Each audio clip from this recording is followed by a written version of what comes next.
कार्यक्रम के पुण्यार्चक हैं श्री वर्धमान श्वेतांबर स्थानकवासी जैन श्रावक संघ ट्रस्ट, उपाध्याय प्रवर प्रवीण ऋषि चातुर्मास समिति। से हेमवन्ने बहुनंदनेय, हेमवन्ने हे मैंने सुवर्ण, शुद्ध सोना,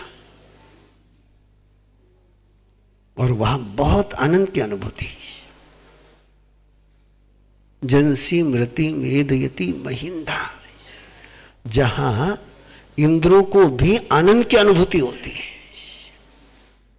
मैंने कल भी जिक्र किया था आपके पास कि देवलोक में रहने वाले जो देवता है उनका पिकनिक स्पॉट कौन सा है? सुमेरु पर्वत है। घर उनका देवलोक में है, लेकिन वो जैसे आप जाते हो ना पिकनिक, तो देवता पिकनिक बनाने के लिए कहाँ थे? सुमेरु पर्वत पर। देवता को भी वहां पर आनंद की, तो परमात्मा की जाति कैसी है? सुमेरु पर्वत। तो सुमेरु पर्वत का मीनिंग क्या है? कि देवताओं को भी उनके पास आकर के आनंद की। छोटा सा प्रण करेंगे, छोटा सा प्रण करेंगे, छोटा सा देता हूं, लंबा नहीं देता हूं, कि मेरे पास कोई भी आएगा तो उसको आनंद की अनुभूति आनी चाहिए। मैं इस बात का ध्यान रखूंगा कि मेरे पास कोई भी आया है तो उसको किसकी अनुभूति होनी चाहिए? आनंद की अनुभूति, खुशी की अनुभूति होनी चाहिए। इतनी सी शुरुआत करिए। आपके पास नौकर भी आए तो उसको किसकी अनुभूति होनी चाहिए? आपके पास बहू भी आए तो किसकी अनुभूति होनी चाहिए? और आपके पास सास भी आ जाए तो किसकी अनुभूति होनी चाहिए? हाँ, कोई भी आ जाए, मैं भी आपके पास हूं तो मुझे किसकी अनुभूति होनी चाहिए? यहां से शुरुआत करो। जिनके साथ रहते हो उनको आनंद की अनुभूति होगी, तो कभी देवताओं को भी तुम्हारे पास आकर के आनंद की अनुभूति होगी। और ये तो पूरा हम लोगों ने सुना हुआ है, जाना हुआ है, कई बार पढ़ा हुआ है कि तपस्वी राज के पास जो जाते थे उनको आनंद की अनुभूति, गुरुदेव के पास जो जाते थे उनको आनंद की अनुभूति। इसलिए देवता भी उनके पास, अबे माका कने क्यों नहीं आवे? माका कने क्यों नहीं आवे? कि जमीन मात पर आवे जाने आनंद की अनुभूति नहीं हुए तो वे के वो कब आएंगे? मैंने मालूम पड़ी हाँ भाई इनका कने जगह जावे, मैंने आनंद की अनुभूति हुए तो वे भी आनंद की अनुभूति ले बनाई लाए। देवा भी तम नमन संति, किनकी बात है ये? जहां चीटी को आकर के आनंद की अनुभूति हो जाए, जहां पास में कोई भी आ जाए तो उसको आनंद की अनुभूति हो जाए, उसको अहिंसा कहते हैं, उसको संयम कहते हैं, उसको तप कहते हैं। आप सामयिक कर करके बैठे हो और आपके पास कोई आकर के बैठे तो उसको किसकी अनुभूति होनी चाहिए? आनंद की अनुभूति। और उसके लिए क्या करना होगा? वो आने के बाद ताकि सामयिक डिस्टर्ब नहीं होना चाहिए। नहीं तो ए पर मैंने सामयिक करने डिस्टर्ब मत कर। तो आनंद की अनुभूति एक छोटा सा प्रण लेकर के जाए। मेरे देवता कौन है? मेरे देवता कौन है? श्रावक, श्राविका, साधु और साध्वी। ये कौन है? ये धर्मदेव है। आपको लग रहा होगा मैं मन की कल्पना चल रहा हूं। ठानांग सूत्र में देव बताए। हाँ, श्रावक, श्राविका, साधु, साध्वी, ये देव है। चेन्नई में जहां हमारा वेपेरी में चतुर्मास था, उस वेपेरी के हमारे चतुर्मास से 100 मीटर पर वहां चर्च बहुत है। हमारे वहां पर करीबन करीब हमारे स्थान के आसपास ही 10-15 चर्च थे। एक चर्च के बाहर की गेट पर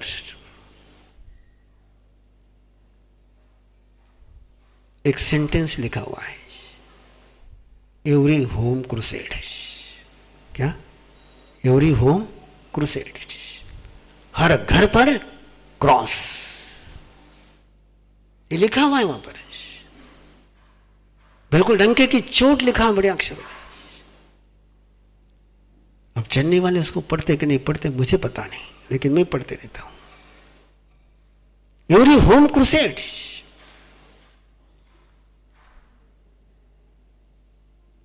काश तुम और हम मिलकर के एक वाक्य लिख सके, हर घर पंच परमेष्टि, हर घर परमेष्टि का शक्तिपीठ, श्रद्धापीठ, श्रद्धेय पीठ।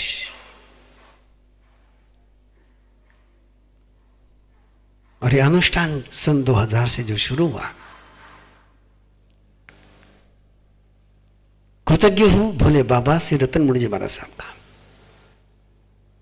आचार्य आत्माराम जी महाराज साहब के एक शक्ति संपन्न शिष्य भोले बाबा श्री रतन मुनि जी महाराज साहब। मैं आज इस बात को निसंकोच रूप से कह सकता हूं, यदि उनका साथ नहीं होता तो नौकार कलश का कार्यक्रम शुरू ही नहीं होता। आज डिटेल बता रहा हूं मैं आपको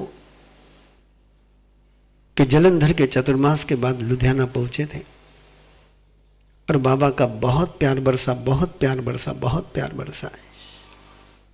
गए थे दर्शन करने के लिए, भावना थी कि तुरंत विहार कर करके महाराष्ट्र की ओर आ जाएंगे, लेकिन बाबा का ऐसा प्यार बरसा। प्रवर्तक सिंह जी भी साथ में थे, उनके साथ ही में था, उनके सेवा में था प्रवर्तक से कुंदन ऋषि महाराज साहब। जब भी विहार की बात करते भोले बाबा एक ही कहते, तुझे नहीं जाने दूंगा, बाकी प्रवर्तक से जो विहार करना है करने दे। बोले गजब की बात। मैंने कहा उनकी सेवा में हो, उनको छोड़कर मैं यहां कैसे रह सकता हूं। बोले नहीं, तुझे मैं ऐसा नहीं जाने दूंगा। बोले तुझे चौमासा लुधियाना करना है।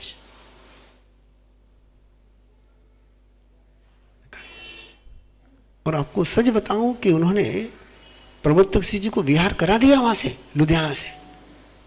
मुझे अकेले को पीछे रोक लिया, तू नहीं जाएगा। बोले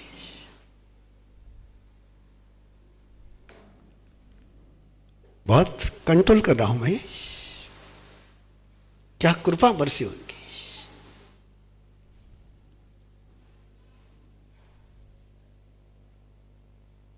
और फिर बाद में कहा तो चौमासा करना है, तो पहले चौमासे का वचन दे, फिर विहार करने दूंगा।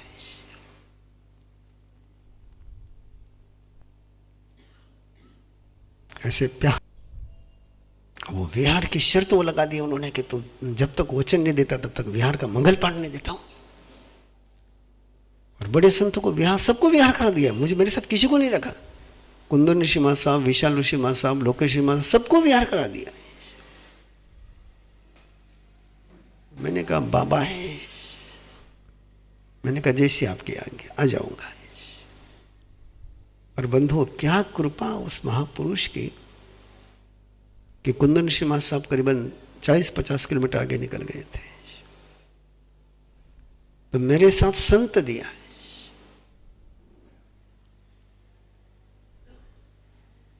बोले तू 10-15 किलोमीटर जब प्रवर्तक से जी रहे थे तो वहां से आ जाना, पहले इनको वहां तक 30-35 किलोमीटर पहुंचाने के लिए चला जा।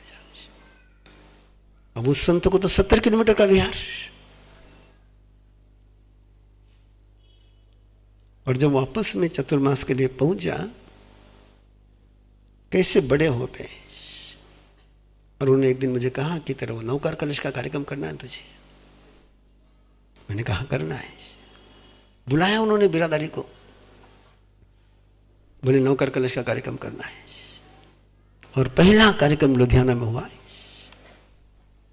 उस समय आधा किलो का चांदी का कलश था, पहली बार था वो कार्यक्रम। लुधियाना वालों ने जो मेहनत करी उसके लिए दिल्ली से कलश बनवा करके हैंड राइटिंग से मंगाए थे। और क्या मस्ती से वरघोड़ा निकाला बाबा ने, फोटो बताए। और वो कार्यक्रम जब संपन्न हुआ बंधुओं, 20 साल का सपना था। कितना साल का? 20 साल का सपना था कि श्रद्धापीठ शुरू करना है, अभियान शुरू करना है। और जब कार्यक्रम संपन्न हुआ अनुष्ठान का, तो वहाँ के मंत्री प्रेम जी वो कार्यक्रम के समापन पर मेरे पास आए, एक सेंटेंस बोला उन्होंने, कोई अलग अर्थ मत लेना, इनसे भी कहता हूं कि उसका दूसरा अर्थ नहीं निकाले। उनका हमारा सब इतना खुश चेहरा, उस कार्यक्रम के बाद मेरी तो 20 साल की तमन्ना पूरी हो गई, तो चेहरे पर तो खुशी क्या पूछो मत। बोले इतना खुश चेहरा, इतना प्रसन्न चेहरा मैंने जिंदगी में किसी का नहीं देखा। बोले जो आपका देख रहा हूं। और मैं तो था ही। मैंने कहा प्रेम जी इस पल मौत आ जाए तो भी मुझे मंजूर है, बस मेरा काम हो गया, आई एम टोटली हैप्पी। एक सपना था।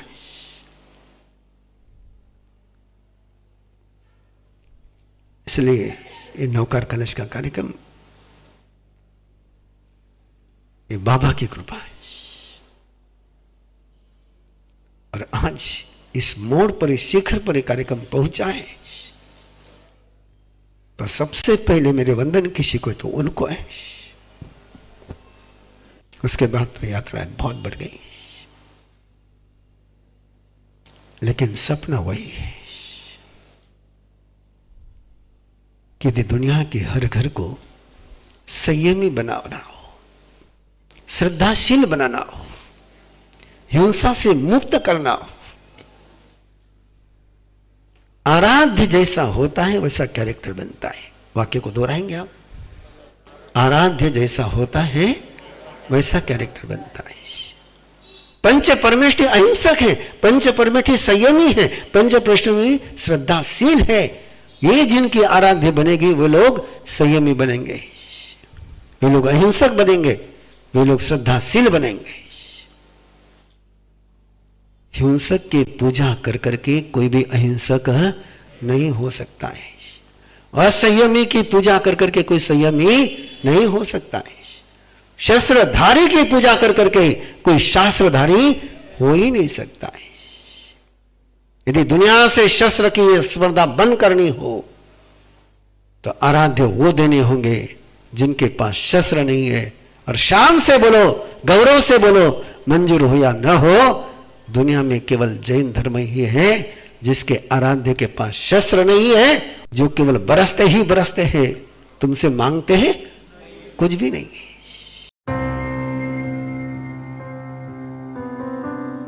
बच्चों के अंदर मोबाइल एडिक्शन आज की दुनिया का सबसे चैलेंजिंग टास्क है। जय जिनेंद्र, मैं रश्मि बोरा, TTP and Arham parenting trainer हूँ। आजकल के सभी पेरेंट्स की तरह मेरी भी एक प्रॉब्लम थी। मेरी बेटी मोबाइल देखे बिना खाना खाती ही नहीं थी। बट ट्रेनिंग के दौरान गुरुदेव हमें बहुत ही सुंदर एंड आसान तरीके से इतने छोटे छोटे ट्रिक्स एंड टिप्स देते हैं जिससे कि हम हमारे एंड हमारे बच्चों की लाइफ में बहुत सारे चेंजेस ला सकते हैं। देव गुरु की असीम कृपा से मैंने उस टेक्निक्स को जब मेरी बेटी पर अप्लाई किया, मैं आप सभी को बता नहीं सकती, सिर्फ 2 ही दिनों में मेरी बेटी ने खाना खाते समय मोबाइल देखना छोड़ दिया। अब मैंने भी अपना मोबाइल खाना खाते समय छोड़ दिया, मेरी बेटी ने भी छोड़ दिया। और अभी तो ऐसा है कि जब कभी उसके पापा भी मोबाइल देखने के लिए लेते हैं खाना खाते समय, तो वो तुरंत उनका मोबाइल भी लेकर बंद कर देती है कि पापा खाना खाते समय नो मोबाइल। में बहुत सारे चेंजेस आ रहे हैं, बहुत छोटी छोटी बातों में बहुत कुछ बदलाव आ रहे हैं जिंदगी में। बहुत बहुत धन्यवाद गुरुदेव, आपकी कृपा। ऐसे ना जाने कितने ही बदलाव अरहम विद्या के ट्रेनर्स अपने और दूसरों के जीवन में ला रहे हैं, जैसे कि शारीरिक समस्या, मानसिक स्वास्थ्य, कर्म बंधनों को समझ के बदलना, मेडिटेशन या साधना में और ऊंचा उठने की आकांक्षा। जीवन के हर प्रश्न के उत्तर मिलेंगे अरहम विद्या टीचर ट्रेनिंग प्रोग्राम में। अधिक जानकारी के लिए 7038352200 या 8698108502 पर कॉल करें और अपने जीवन को एक नई दिशा, एक नई ऊर्जा प्रदान करें।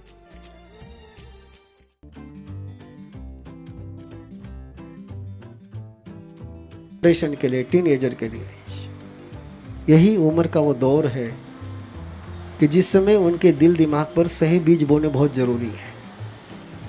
यही वो समय है कि जिस समय उनके पूरे बॉडी में, माइंड में ट्रांसफॉर्मेशन की प्रोसेस चलती है। एक ट्रांस के दौर से वो गुजरते हैं। उस समय यदि वो परमात्मा के संपर्क में आ गए तो ट्रांसफॉर्मेशन बहुत अनूठा हो जाएगा। और इस समय यदि किसी और के संपर्क में आ गए तो उनके लिए भी, माँ बाप के लिए भी हमेशा टेंशन का विषय रहेगा।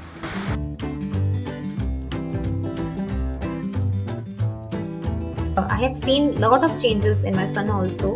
All देव गुरु के प्रति उसकी श्रद्धा is like supreme, जो कि मेरे लिए unbelievable है। Then गुरुदेव जो टिप्स देते हैं कंसंट्रेशन के लिए, फोकस को इंक्रीज करने के लिए, अच्छी स्लीप के लिए, न्यूट्रिशन के लिए, all these things, you know, they at first they feel like अच्छा ये तो बहुत सिंपल है, सब कुछ है, but when the children apply all these things in their daily life, the results are supreme. They are tremendously fabulous results. Even other people in my society, they have complimented my son that okay, they see positive changes in him. All Dev Guru Kripa.